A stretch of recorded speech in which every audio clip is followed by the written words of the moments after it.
Olá, sejam bem-vindos, sejam bem-vindas ao nosso InovaCast. É o nosso podcast da Agência de Inovação do Instituto Federal de São Paulo. Dando continuidade às nossas produções sobre indicação geográfica, nós vamos agora, no nosso segundo episódio, apresentar um projeto muito interessante para vocês, um projeto de indicação geográfica que está em andamento junto ao INPE, da uva Niagara Rosada, lá da região de Jundiaí. Nós convidamos para bater um papo sobre o projeto o professor Felipe Ferreira de Lara, que coordenou esse projeto lá no campus de Jundiaí, e ele atualmente é o coordenador técnico junto a outros 12 projetos de IG do SEBRAE e 25 projetos que vieram ali de editais da CETEC. O professor Felipe, ele trabalha com indicação geográfica e está ajudando aí bastante o Instituto Federal a conquistar futuras indicações, futuros registros de indicação geográfica aí, sob responsabilidade aí do Instituto Federal. Professor Felipe, obrigado pela sua participação, por aceitar o convite aqui nessa noite no InovaCast. Fábio, eu quem agradeço o convite, muito obrigado pela oportunidade, né, da gente poder conversar, fazer um bate-papo, apresentar, né, compartilhar as vivências, os conhecimentos que a gente tem em indicação geográfica. É um tema maravilhoso, ele é um tema que ele cativa, né, quem se envolve com as indicações geográficas, né, porque justamente a gente trabalha próximo, a gente trabalha ali vivenciando, visualizando isso, o amor que o produtor, ou o artesão, ou o industrial, enfim, né, mas o produtor, de modo geral, que ele tem em relação ao seu produto, né? Então, a indicação geográfica ela tem uma magia muito especial no sentido de despertar, né, esse orgulho, esse sentimento de orgulho em torno de uma identidade territorial, em torno de uma identidade visual, um símbolo, né, daquele produto,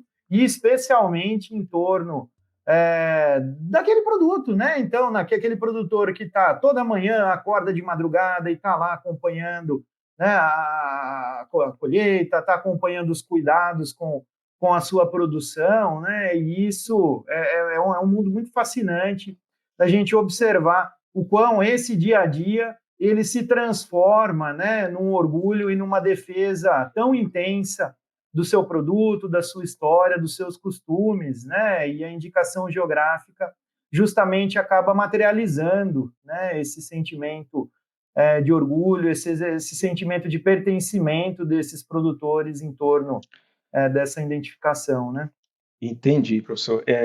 No primeiro episódio do InovaCast, nós conversamos com o servidor Francisco Francisco, lá do Francisco Ministério da Agricultura, Francisco Mitidieri, e ele falou bastante sobre essa questão da indicação geográfica, os desafios, as vantagens, os benefícios, né? Então, a gente fez uma abordagem bem interessante do quanto é importante nós, né, o nosso país, e nós termos registros de indicação geográfica junto ao INPE. Isso pode trazer diversos benefícios. E um desses projetos que a gente vai falar hoje, da uva lá de Jundiaí, é um exemplo de uma tentativa aí de um grupo de produtores de algumas cidades em volta ali de Jundiaí para conquistar esse registro de indicação geográfica. Você poderia compartilhar um pouco da história desse projeto, da uva, como que ela começou? Perfeito. Qual a relevância desse produto aí naquela região? Perfeito, Fabio. Antes até da gente explorar um pouco o histórico, né, em torno do produto, eu só gostaria rapidamente, se você me permite, só gostaria de agradecer, né, parabenizá-lo mais uma vez pela iniciativa desse podcast. Eu acho que é fantástico, né, e que possamos estender, né, essa iniciativa para tantas e tantas outras ações, né, que o FSP tem e possamos compartilhar, então, né, os nossos resultados sempre com toda a comunidade, né? E, além disso, também gostaria de parabenizar muito as ações da nossa agência de inovação e da nossa pró-reitoria de pesquisa, né, pela agência de inovação nas figuras do Éder Sacconi e do Breno Teixeira, certo? Que ambos vêm fazendo uma super dupla na agência de inovação e são grandes entusiastas também, né, do desenvolvimento das indicações geográficas no Brasil e vem medindo esforços, né, e ações para desenvolver as ações, né, de indicação geográfica na instituição, né. Parabenizar também o nosso pró-reitor de pesquisa, o Adalton, que também é um outro grande entusiasta, né, das ações de indicação geográfica, e mesmo na PRP ele vem dando também um grande suporte, uma grande atuação nos nossos projetos, no nosso trabalho de indicação geográfica, né? Então, vale uma super menção para o Instituto Federal, né? Me orgulho muito de poder fazer parte desse trabalho junto a colegas tão competentes, né? E ainda assim também gostaria de deixar uma super menção honrosa ao senhor Francisco Mitidieri, né? Ele é um grande professor para todos nós em indicação geográfica, certo? Eu posso dizer que o pouco que eu aprendi em relação à indicação geográfica eu devo muito a ele, né? Ele realmente é um grande conhecedor, é um grande professor, e tantos elogios a ele que não poupa, né, compartilhar o conhecimento dele em indicação geográfica conosco, né? E aí, Fabio, a gente entrando, né, então, em relação ao produto, né, a uva em Jundiaí, bom, a fama, né, a notoriedade de Jundiaí como um grande centro produtor de uva já é centenária, né? Tudo começou com a imigração italiana, certo? Com isso, temos uma foto aí super bacana, né, da uva. Essa é uma foto aí de um produto premium, né, da uva do nosso projeto, né? Então, a história da produção da uva começou em Jundiaí com a colonização italiana, né, uma região muito forte, né, de imigrantes italianos. Curiosamente, a cultura da uva em Jundiaí começou com outras variedades, né, com a uva Itália, enfim, gradativamente chegaram-se outras variedades, como a uva Niágara, né, a Niagara, só que a Niagara que veio, a primeira que foi plantada em Jundiaí era a variedade branca, ela veio importada lá dos Estados Unidos, certo? Esse nome vem lá do Niagara Falls, né, das quedas das cataratas da Niágara, né? E começou por algumas décadas, né, em Jundiaí foi produzida a variedade branca. Isso durou um determinado tempo. A cultura da Niágara ainda ela não foi a principal em Jundiaí durante essas décadas em que a variedade branca era plantada.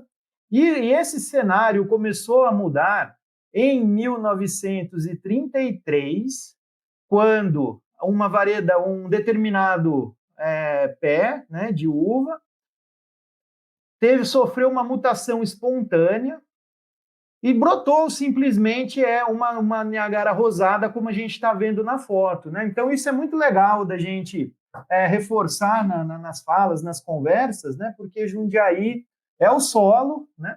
Foi o território onde a mutação da uva branca ocorreu, né? Então, quando ela se transformou em um pé se transformou nessa uva Niagara rosada, né? Então, a partir disso, foi feito todo o cuidado, o cultivo, foi expandido dessa Niagara rosada e ela acabou tomando conta, então, né, das plantações das lavouras em Jundiaí, né? A gente tem uma super curiosidade, né, e realmente a título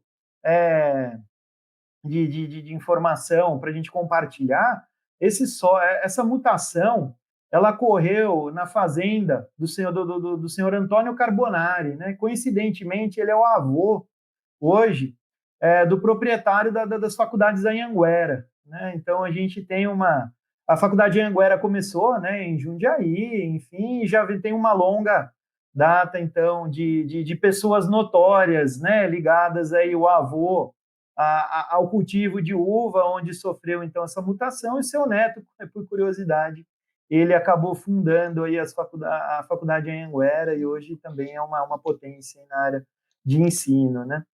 Então, professor, assim, pelo que a gente pôde perceber, assim, né, nas suas palavras, existe uma fama, quer dizer, é um dos requisitos aí, claro, para você conseguir a indicação geográfica, precisa ter um reconhecimento, uma fama daquele produto, uma determinada região, e entende-se que a uva ali da região de Jundiaí, ela atende a esse critério, certo? E Perfeito, não Fabrício. apenas Jundiaí, mas algumas cidades em torno de Jundiaí, que também possuem produtores do mesmo produto, se reuniram para poder conquistar esse selo de indicação geográfica aí junto ao INPE. Agora, isso, pelo que a gente puxou no histórico, aconteceu mais ou menos entre 2018 e 2019, está em processo de registro, certo? Esse pedido foi depositado agora no início de 2021, né? Infelizmente, por conta estávamos com o processo todo montado,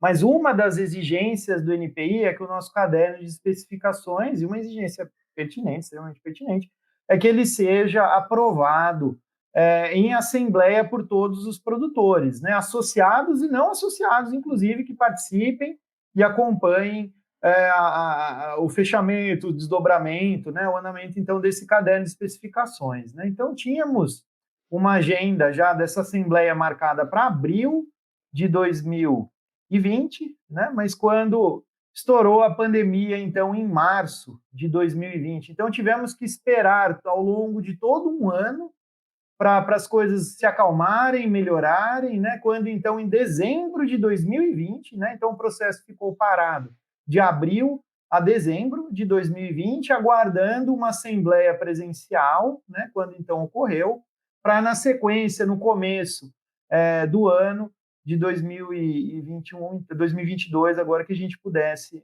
fazer, então, esse depósito, né? Junto à NPI. Passamos já por um primeiro crivo, documental, então toda a documentação de suporte já foi dado um ok pelo NPI, agora estamos aguardando ansiosamente pela análise técnica, né? Então, é de praxe, né? Alguns determinados ajustes, enfim. Então, a gente está justamente vivenciando aí esse aguardo, né? Para a gente poder dar sequência no processo. Então, existe uma associação que reúne produtores de algumas cidades. Tem Jundiaí, Louveira, Itupeva, Itatiba, Jarino, é isso? Jarinu, exatamente. Essas cidades todas possuem produtores, né, da uva, Niagara, Rosada, e eles se juntaram. Então, existe uma associação, é um requisito ter uma associação com o CNPJ que faz esse processo, que fez esse processo tão formal e burocrático para conseguir, né? Agora, eu imagino que não deve ser uma tarefa fácil, né, professor? Você reunir diversos produtores e ver toda essa parte de formalização, essa papelada. Quais foram os desafios? Quais são os desafios para quem estiver nos assistindo aí de outras regiões e que possam ter até outros produtos que tenham características que atendam aí aos requisitos de indicação geográfica? Quais são os grandes desafios para conseguir fazer todo esse processo até chegar num protocolo junto ao INPE e solicitar o registro? Fabio, acho que excelente pergunta essa. O maior desafio que a gente tem percebido em todos os projetos que eu tenho acompanhado, né, via outros contratos e especificamente falando também sobre o processo de Jundiaí, que esse, de fato, estive mais à frente também, né, junto com toda a equipe desenvolvendo as atividades, o grande ponto, né, o grande X da questão é que a indicação geográfica ainda não é um elemento conhecido no Brasil, né, embora ele seja um mercado que movimente milhões, né, de euros, milhões de dólares, especialmente no hemisfério norte, né? Aqui no Brasil, ainda que o Brasil seja uma superpotência no agro, né, não é um elemento ainda conhecido, não faz parte da nossa cultura, né, a indicação geográfica. Então, muitas vezes, o produtor, por desconhecimento, né, dos benefícios e das vantagens que a indicação geográfica pode trazer, ele não se envolve diretamente ou não se envolve com aquele empenho que ele poderia ou que deveria, né, especialmente, se envolver de modo a potencializar essa iniciativa, né? Então, às vezes ele não sabe nem o que ele vai ganhar com isso, né? Ou ele ou a região. Então, eu não vou investir meus esforço, energia por algo que eu não sei o que eu ganho com isso, né? Exatamente. Então, aí eu aponto duas questões essenciais, né, das vivências aqui que nós tivemos, né? A primeira delas realmente é um trabalho de formiguinha, né? Esse contato, essa caravana, né, de propriedade em propriedade, divulgando, né, expandindo os conceitos, enfim.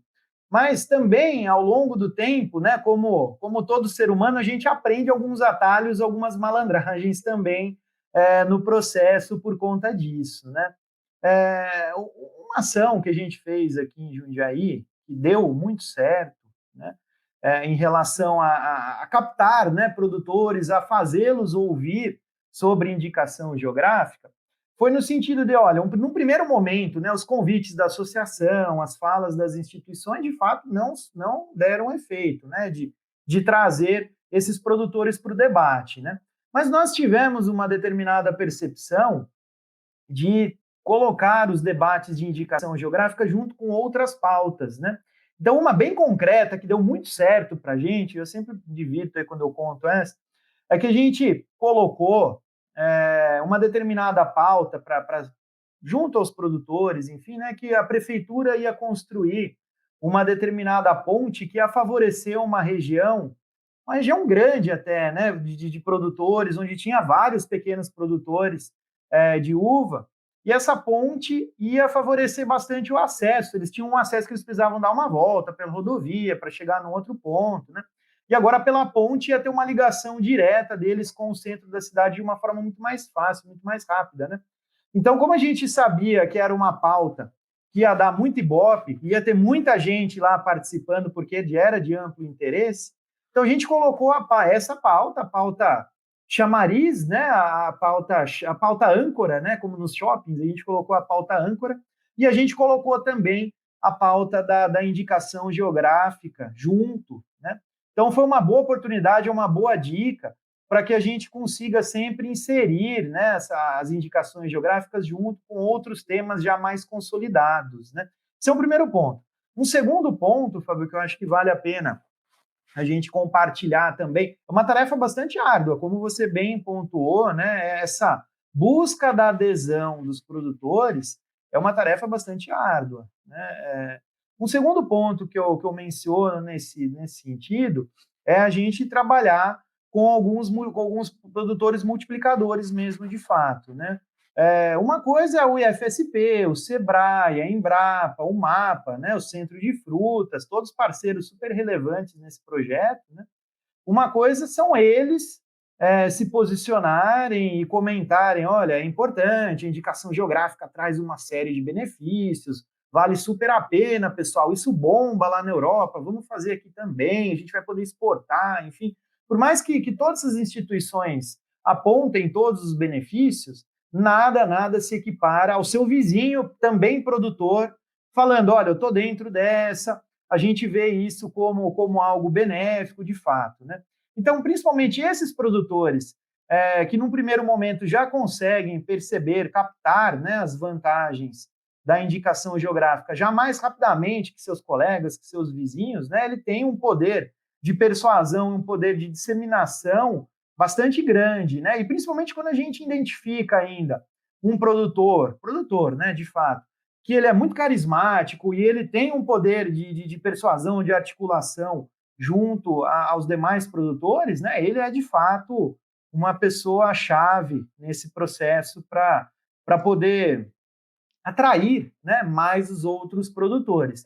E nesse sentido, Fábio, uma última fala ainda nesse ponto, é muito importante, né, que os próprios produtores tenham consciência que esse é um projeto deles para eles, certo? Nós, enquanto instituições de apoio, Instituto Federal, SEBRAE, MAPA, Embrapa, quem for, né, nós cumprimos o nosso papel de aproximação com a sociedade, nós cumprimos o nosso papel de subsídio, de suporte para extensão, para inovação, enfim, né?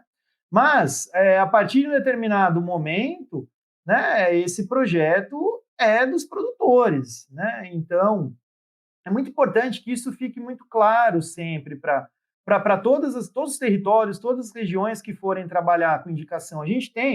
Eu tenho participado de vários projetos, de várias conduções de construção dessa documentação, né?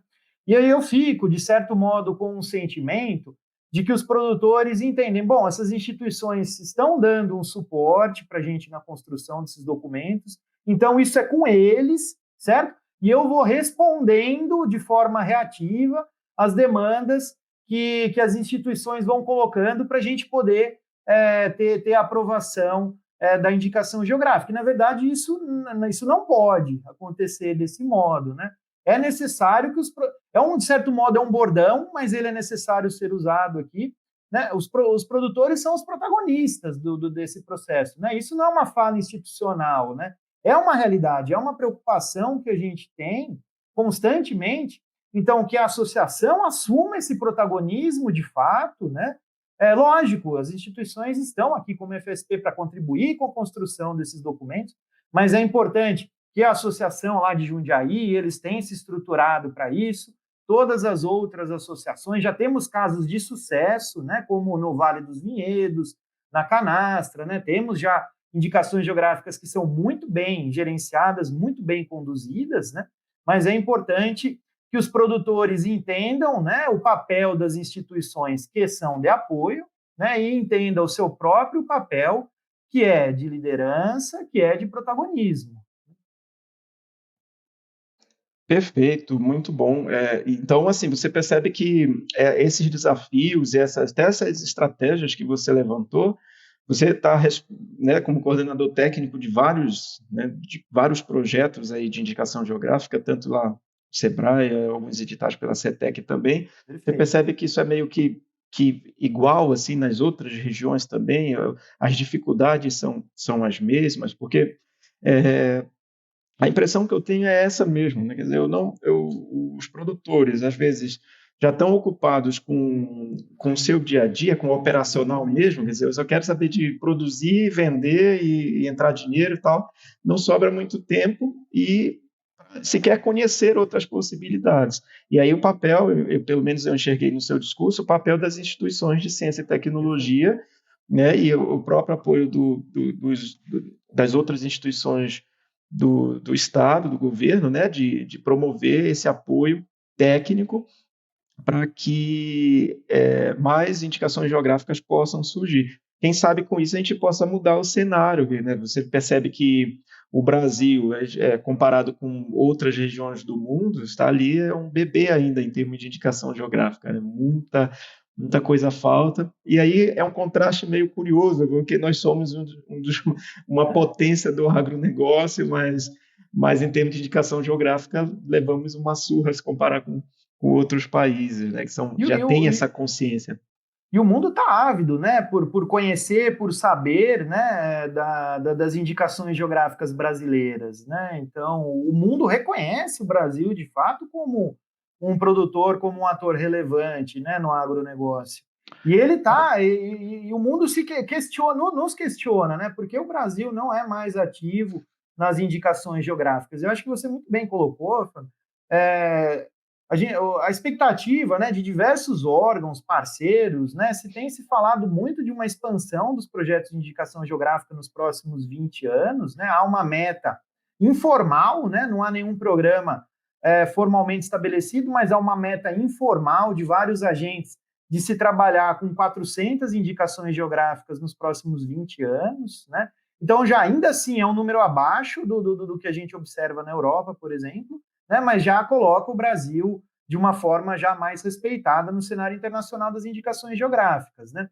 E como você bem colocou também, Fábio, é muito importante, os produtores realmente, de fato, né, eles estão envolvidos com suas atividades diárias já, com suas rotinas, é muito comum a gente fazer, né, as nossas reuniões e o produtor, hoje à tarde eu participei com o pessoal lá da batata doce na região de Presidente Prudente, o produtor estava lá, ele posicionou o celular dele no trator, né, e foi lá no campo, pilotando lá o trator e conversando com a gente enquanto ele estava fazendo as atividades deles. Eles estão envolvidos, de fato, né, nas suas rotinas, e a associação tem um papel importantíssimo nesse sentido de coordenar as atividades. É um trabalho que a gente tem feito a longo prazo, nem temos expectativa de resolver isso em um ano, enfim, trabalho a longo prazo, né? Mas as associações necessariamente tem que se conscientizar do seu papel, né, de aglutinador, de coordenador nesse processo, né? Esses exemplos, Fábio, antes de lhe devolver a palavra, esses exemplos que eu comentei, né, de indicações de sucesso, como o Vale dos Vinhedos, a Serra da Canastra, né, permite a gente fazer um paralelo informal, ainda de que são indicações geográficas que hoje funcionam muito bem, né, o caso da banana de Corupá, um outro exemplo também, né, são indicações geográficas que funcionam muito bem hoje, mas porque elas já vinham também de um histórico muito forte, já anterior à indicação geográfica, em termos de organização, de coordenação de atividades, de maturidade organizacional, né? Então, a indicação, assim como os processos de inovação, né, que a gente observa, os processos de indicação geográfica não deixam de ser uma certa oportunidade de inovação organizacional para essas associações, né? E isso tem trazido, lógico, no ritmo de cada região, de cada território, né? Mas oportunidades de reestruturações organizacionais, de inovações em marketing, né? Novas percepções, inovações em produto também, uma série de reconstruções, né? Do pensar administrativo, estratégico para isso, e de fato, né? Não é uma situação tão simples, né, de provocar algumas mudanças mais profundas aí que a organização da indicação geográfica efetiva exige, né? Perfeito, professor. E bem interessante, assim, acho que o papo tá bem interessante e essa questão, né, muito que você falou do produtor que está lá no seu trator, mas também interessado em saber o que pode acontecer. Eu lembro que quando a gente fala com alguns produtores, por exemplo, que não conhecem, por exemplo, a história do champanhe, por exemplo. Champanhe é uma indicação geográfica, uma das mais famosas, né? E quando eles conhecem, olha, o quanto que o champanhe não está tão famoso assim por conta de, né, não foi da noite para o dia, foi toda uma construção que foi sendo desenvolvida ao longo de décadas. Mas hoje está aí famoso. E por que não a uva não pode também ser o champanhe do Brasil, né? E o que ganha com isso? A gente vai, inclusive, falar ainda nesse episódio esses benefícios após a região conquistar aí o selo de indicação geográfica, o que essa região ganha, o que os produtores ganham, a gente vai entrar nesse assunto já já. Mas antes, gerou uma curiosidade, professor, porque assim, a indicação geográfica, existem alguns tipos, nós não vamos entrar, tem no episódio 1, para quem quiser ouvir, vai lá no site da TV do FSP, tem no episódio 1 os tipos de indicação, mas um deles ele tem relação com essa questão da fama do produto de uma determinada região, né? E aí, nesse projeto especificamente, você tem aí 1, 2, 3, 4, 5 cidades. Como que faz assim em termos de organização ou de critérios para escolher que essa cidade ela vai entrar, essa não vai entrar? Às vezes tem uma cidade que produz um pouquinho, mas como é o corte para delimitar quem vai participar? É a associação que decide livremente ou precisam ter critérios claros para essa seleção? Como funciona? Não, bacana, Fábio. A questão da formação do território sempre é um ponto bastante delicado, bastante sensível em todos os projetos de indicação geográfica, né? Envolve alguns elementos políticos e envolve alguns elementos técnicos, muito mais técnicos que políticos, mas também há uma movimentação sempre política também em torno desse tema, né? O INPI é bastante rigoroso, ele é bastante criterioso e bastante técnico na escolha justamente para coibir determinadas situações políticas, né? Então, eu estou aqui na minha associação do município A e trabalhamos fortemente com A, B e C, mas o município D também tem um grande potencial, faz parte, tem essa relação, mas o município D tem uma outra associação lá, há uma certa rivalidade ou uma certa divergência entre esses municípios, então eu aqui no município A, liderando minha associação, não quero que D entre. Isso não pode acontecer, né? Então o INPI, ele faz um trabalho bastante sério, bastante criterioso, né? E bastante difícil, né, em termos de análise e de construção de argumentação também para quem submete esse projeto, justamente para poder coibir, né, essas movimentações que de fato acontecem e é do ser humano e faz parte dos projetos de indicação geográfica, né? Então, quando a gente pensa e constrói um determinado território, a gente tem que ser muito claro em relação aos critérios, né? Critérios técnicos, critérios tangíveis, né? De fato, em que a gente consegue demonstrar o porquê determinado território, determinados municípios, regiões, áreas, enfim, façam parte de uma indicação geográfica e porque todos os outros municípios não fazem parte daquilo, né? Porque a gente passa um determinado recorte, né? Então, dessa determinada linha para lá não faz parte, dessa determinada linha para cá faz parte. Então, qual foi o critério? O critério é porque esse município é meu amigo, é meu aliado político, então isso não pode acontecer, né? Então, no caso de Jundiaí, né, a gente se pautou em alguns critérios quantitativos, né, bem assim, bem claros, bem tangíveis, né? Então, um primeiro ponto foi em torno da notoriedade, né? Jundiaí é o grande município líder na produção de uva, é o município líder econômico, cultural, enfim, né? Então, Jundiaí é o epicentro aí dessa indicação geográfica, né? Mas tem um ponto relacionado à notoriedade e municípios vizinhos a Jundiaí, que são também produtores de uva, que necessariamente não podem também ser deixados de lado. Lá em 1933, quando teve essa mutação da uva branca para a rosada, o Jundiaí tinha um território maior do que ele é hoje, né? Então, naquela época, faziam parte cidades como Louveira, Itupeva, eles eram municípios de Jundiaí, né? Então, e eram produtores, toda essa região era produtora de uva e continua sendo produtora de uva nos dias atuais, né? Então, isso a gente levou em consideração no nosso critério de inclusão desses municípios, né? Então, ter feito parte dessa Jundiaí antiga no momento da mutação da uva, quando se de fato começou a construir essa notoriedade em torno dessa variedade, né? São cidades que apresentam uma produção de uva notória até os dias atuais, né?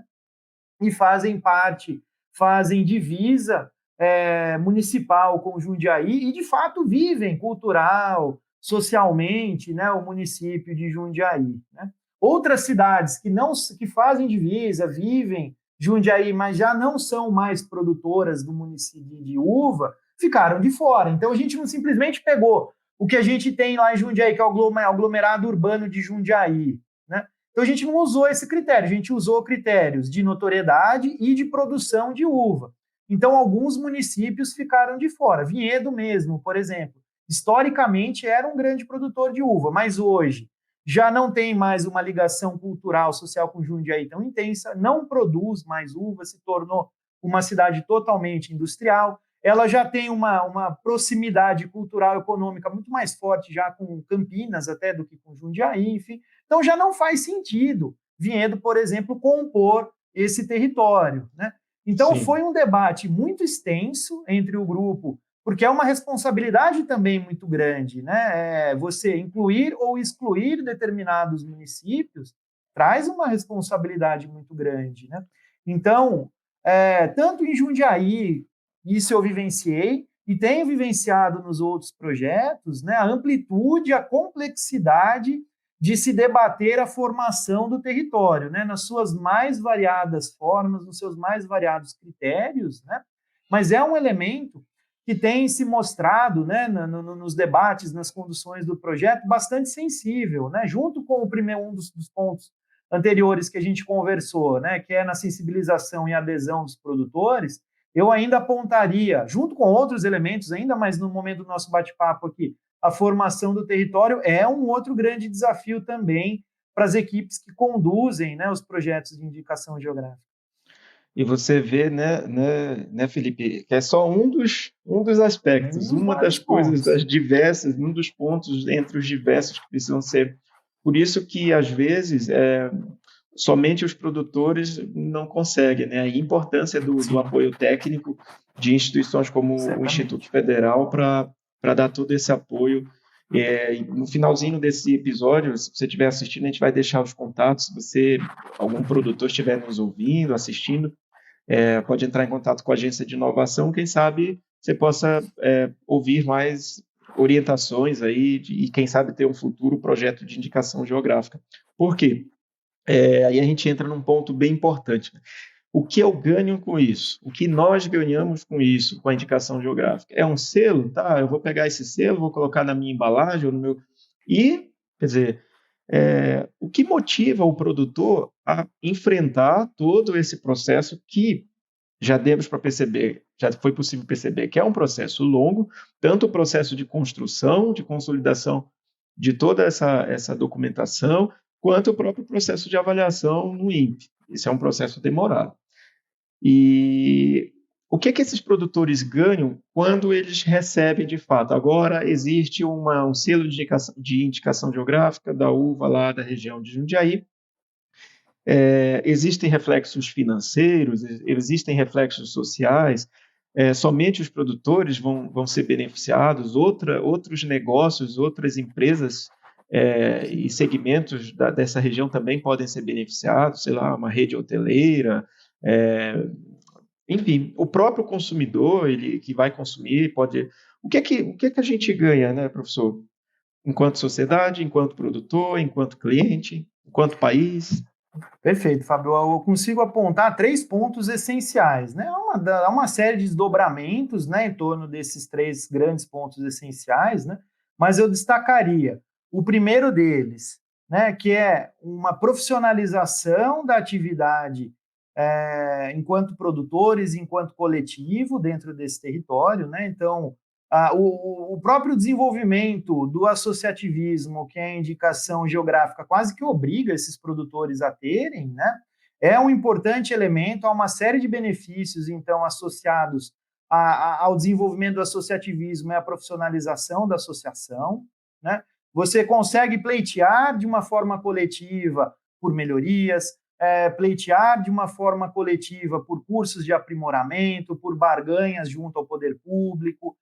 Então, essa unicidade, né, esse sentimento coletivo em torno do produto, a indicação geográfica, a gente tem percebido que ela tem um poder muito forte, né, de promover esse orgulho. É o produto da minha região, é o meu produto da minha região, do meu vizinho, das pessoas que eu conheço. Eu vou com esses caras no fim de semana jogar bola na igreja, eu encontro com eles no centro da cidade, e nós estamos trabalhando juntos agora, não como competidores por mercado, enfim, mas estamos trabalhando juntos dessa vez em torno de um bem coletivo, e isso a gente tem notado que tem despertado um sentimento de pertencimento muito forte, né?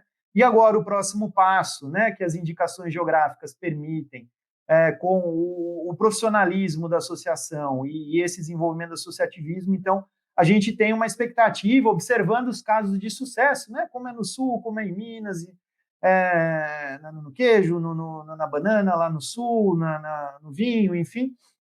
Então a gente tem uma expectativa que haja ganhos bastante intensos, né, derivados aí desse aspecto, né? Então esse é um primeiro elemento. Um segundo, eu vou guardar o mais quente para o terceiro, né? O segundo elemento que a gente tem observado também como um grande ganho, e isso, de certo modo, a gente já tem visto em Jundiaí de uma forma ainda tímida, mas começando a nascer, né? Em outros lugares isso já bastante consolidado, mas é um incentivo ao turismo rural via a ampliação dessa notoriedade da indicação geográfica, né?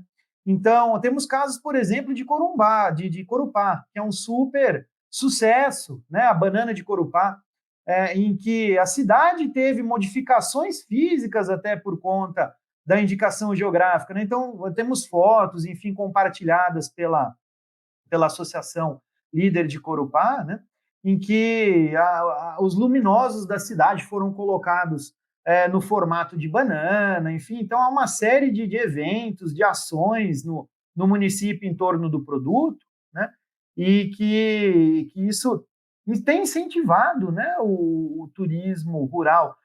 Na queijo da canastra mesmo, né? Recentemente, agora foi criada a Rota do Queijo, que passa lá pela região e passa de uma forma forte também, né? Tudo isso, então, foi possível, né, e angariado por conta da organização dessa associação, né? Então, casando o primeiro ponto com o segundo ponto, né? A organização da associação naturalmente vai desenvolver, né? Vai aprimorar e vai incentivar o turismo rural em torno do produto. É uma possibilidade a mais, então, de benefício financeiro para esses produtores, né? E a indicação geográfica, por fim, lógico, na questão financeira, vai entrar no terceiro elemento, né? Que ela vai, de fato, trazer vantagem competitiva. Primeiro, pela proteção, certo? Então, aquela uva, ela é notoriamente atestada de Jundiaí, certo? Ela não é de outra região em que a gente mistura, a gente coloca um pouquinho da uva de Jundiaí, mas complementa com a uva de outras regiões e vendemos como uva de Jundiaí, né? Então, isso não pode mais acontecer. A gente sabe que isso acontece, né? E os mecanismos de indicação geográfica, então, garantem todos os arcabouços legais para protegerem, né, os produtores desse determinado território de movimentações desse tipo.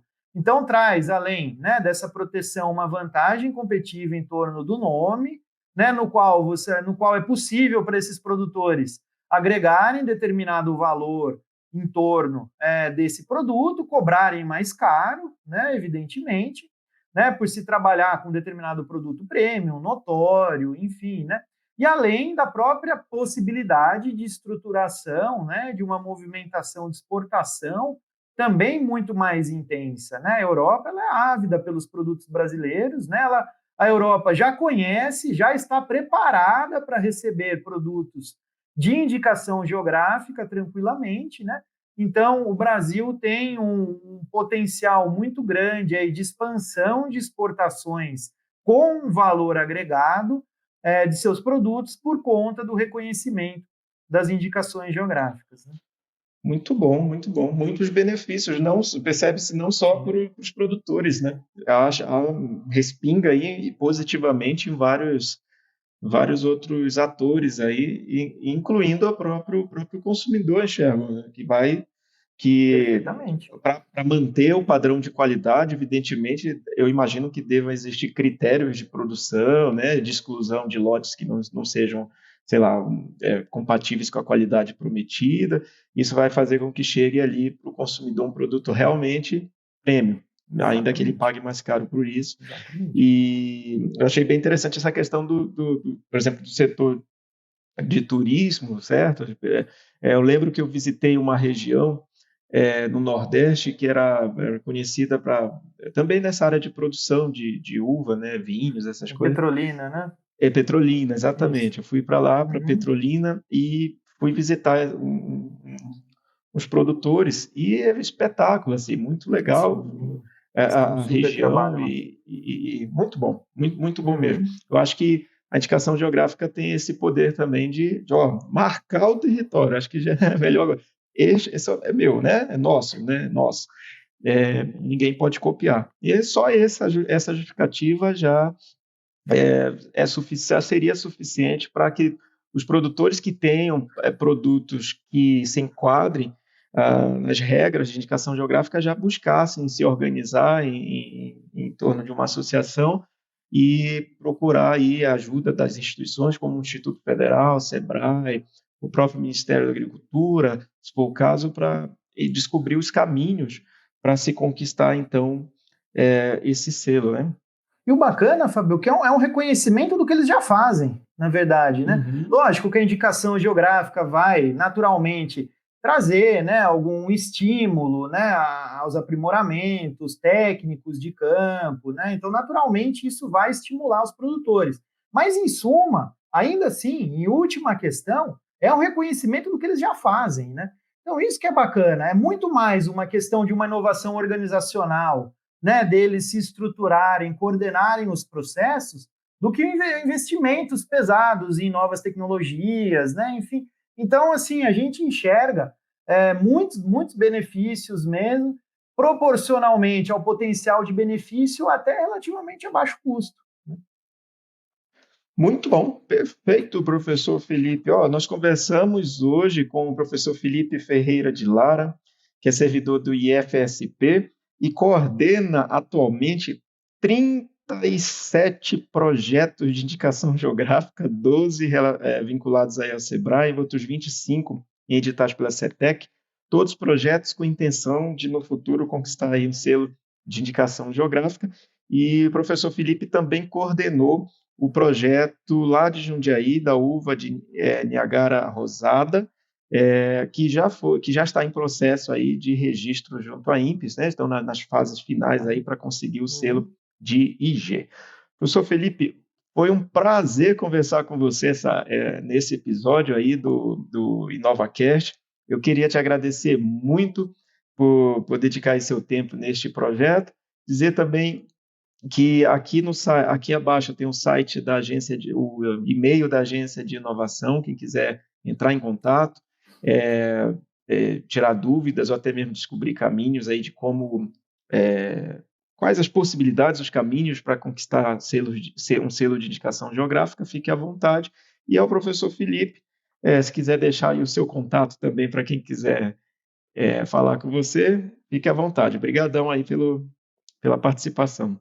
Fábio, eu quem agradeço, acho que foi um bate-papo super gostoso, né, cara? Falar sobre indicação geográfica é muito legal, todo mundo que se envolve com indicação geográfica se apaixona pelo tema, né? Principalmente pela oportunidade de poder compartilhar junto aos produtores, a paixão desses produtores por seus produtos, né? Então, eu super recomendo para quem é um entusiasta aí dos projetos, gosta, né, de desenvolver os trabalhos de pesquisa, de extensão, de inovação, né, nas mais diferentes frentes de trabalho, super recomendo que se envolvam com as indicações geográficas, é um mundo maravilhoso, né, e abre portas para outras oportunidades de trabalho também junto a esses produtores, né, tem uma determinada linha de pesquisa, enfim, a indicação geográfica é uma oportunidade, mas o contato com os produtores, com outros centros, com outros atores, parceiros, enfim, abrem também uma série de oportunidades para outros trabalhos derivados em cima desse tema, tá? E a você, Fábio, parabenizo, muito bacana, tá, cara? Parabéns, agradeço a condução das atividades aí por hoje, tá? Foi um prazer conversar contigo aí, excelente iniciativa do InovaCast, já tem um apoiador, vou acompanhar os outros podcasts também a partir de agora, tá? Então, me junto aí ao público teu aí. Um abraço, cara, agradeço. Obrigado, professor, obrigadão mesmo, e a todos que nos assistiram, que nos acompanharam aí neste episódio, obrigado pela audiência, e a gente se vê aí no próximo episódio 3 do podcast da InovaCast. Obrigado, um abração a todos e até a próxima. Tchau, tchau.